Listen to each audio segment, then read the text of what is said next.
پاک دھرتی کے معزز دوستوں، میں ہوں نوید احمد. آپ تمام دیکھنے اور سننے والوں کو السلام علیکم.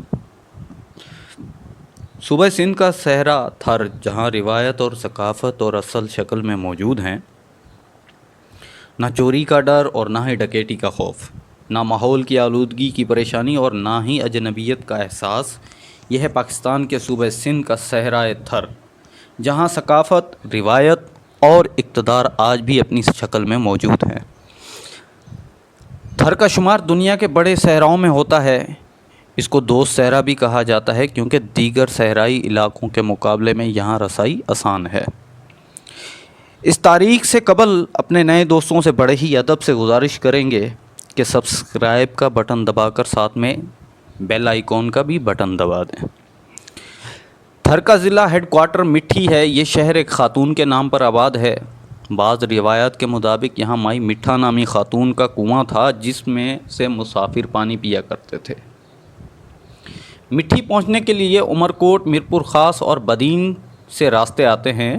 آج کل یہاں جاری کوئلے سے بجلی بنانے کے منصوبوں کی وجہ سے کراچی سے مٹھی تک رسائی آسان ہو گئی ہے. آپ قومی شاہراہ پر سفر کرتے ہوئے مکلی سے سجاول اور وہاں سے بدین اور پھر وہاں سے تھر کی حدوں میں داخل ہو جاتے ہیں. تھر کو ملانے والی سڑک اچھی ہے اور تمام چھوٹے بڑے شہروں کو بائی پاس بھی دیے گئے ہیں. اس کے لیے کراچی سے مٹھی 5 سے 6 گھنٹے میں پہنچا جا سکتا ہے. ہندو مسلم بھائی چارہ صدیوں کے ساتھ رہتے آئے ہیں. کبھی یہاں مسلمانوں تو کبھی ہندوؤں کی حکومت رہی ہیں. عید ہو یا ہولی کا تہوار، دسہرہ ہو یا محرم، دونوں مذاہب سے تعلق رکھنے والے اس میں شریک ہوتے ہیں. شہر میں موجود درجن سے زائد مسلم درگاہوں کے منتظمین ہندو برادری سے تعلق رکھتے ہیں. اس شہر میں گائے کی قربانی یا گوشت فروخت نہیں کیا جاتا.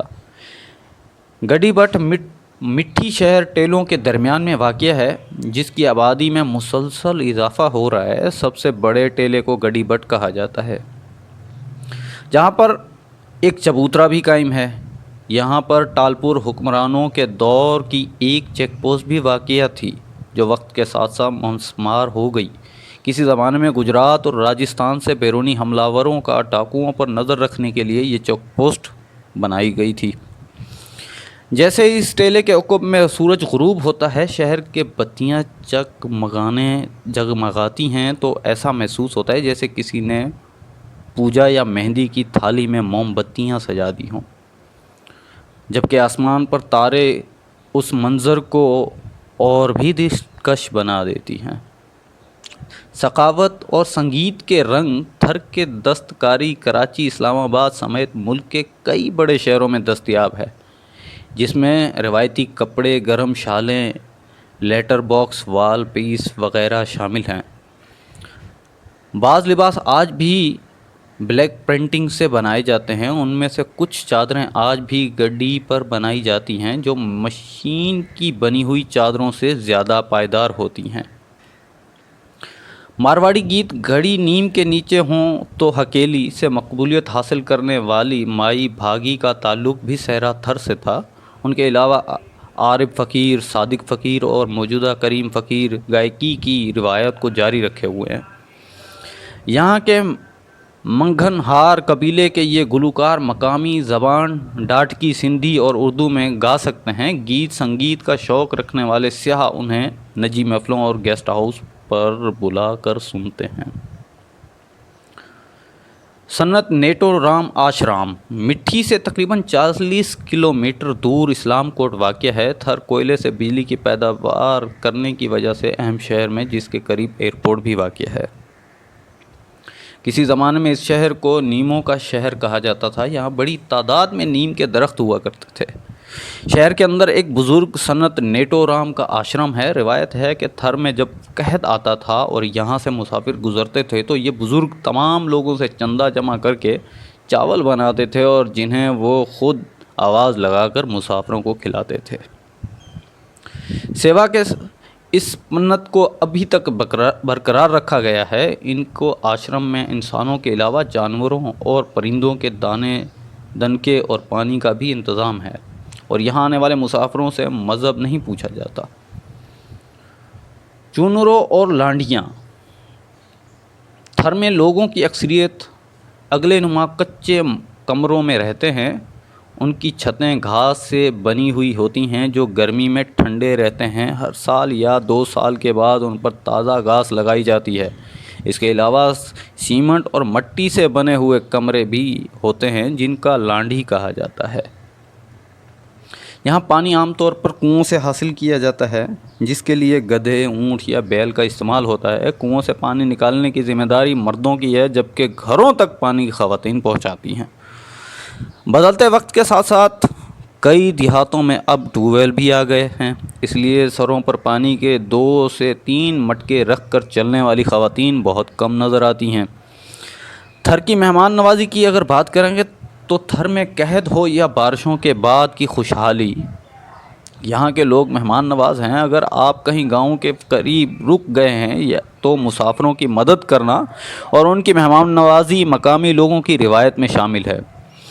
مرد قمیض شلوار یا لنگی جبکہ مسلم خواتین قمیض شلوار اور ہندو خواتین گھاگھرا یا بعض ساڑی کا استعمال کرتی ہیں۔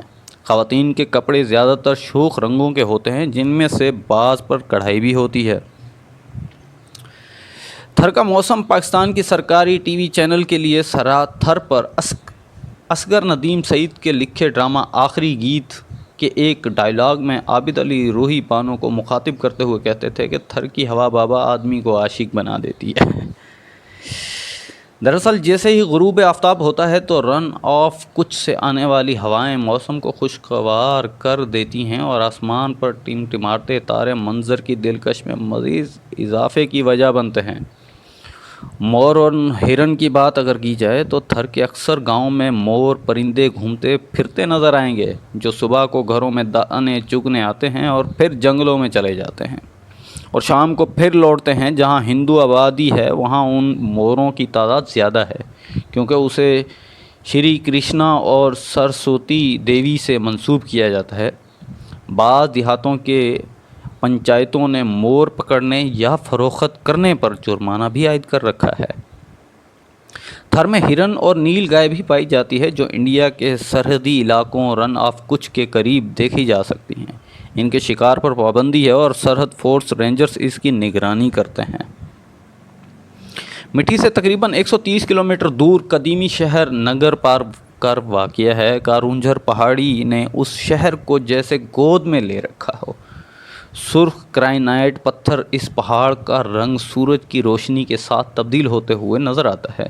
یہاں ہندو مذاہب کے کئی آستان یعنی مقدس مقامات بھی موجود ہیں جن میں ایک کو ساحد ہیڑو گام کہا جاتا ہے جہاں ہندو برادری سے تعلق رکھنے والے افراد فوت ہونے والوں کے باقیات جلاتے ہیں۔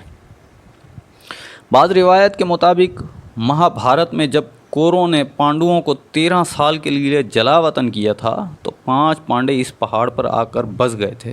ان کے نام سے پانی کے تالاب موجود ہیں۔ نگر پار کر پہاڑ سے شہد اور جڑی بوٹیاں سمیت لکڑیاں حاصل کی جاتی ہیں۔ ایک کہاوت ہے کہ کارونجھر روزانہ 1.25 سیر سونا پیدا کرتا ہے۔ نگر پار کر شہر اور اس کے آس پاس میں جین دھرم کے مندر بھی واقع ہیں جو 12ویں صدی میں قائم کیے گئے تھے۔ شہر میں موجودہ مندر کی دوبارہ سے مرمت کی جا رہی ہے جبکہ شہر سے باہر 2 مندر زبون حالی کا شکار ہیں۔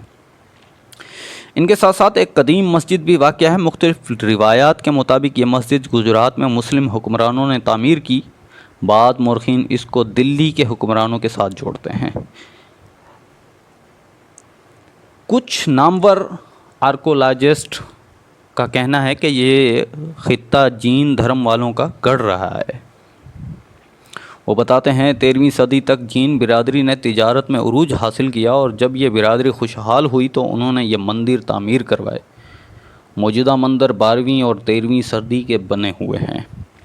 دوستو ویڈیو پسند آنے کی صورت میں اسے زیادہ سے زیادہ لائک کر کے ہماری حوصلہ افزائی کیجیے اور ویڈیو کو واٹس ایپ اور فیس بک پر شیئر کیجیے۔ ہماری اگلی ویڈیو آنے تک اپنا اور اپنے پیاروں کا ڈھیر سارا خیال رکھیے۔ اللہ حافظ۔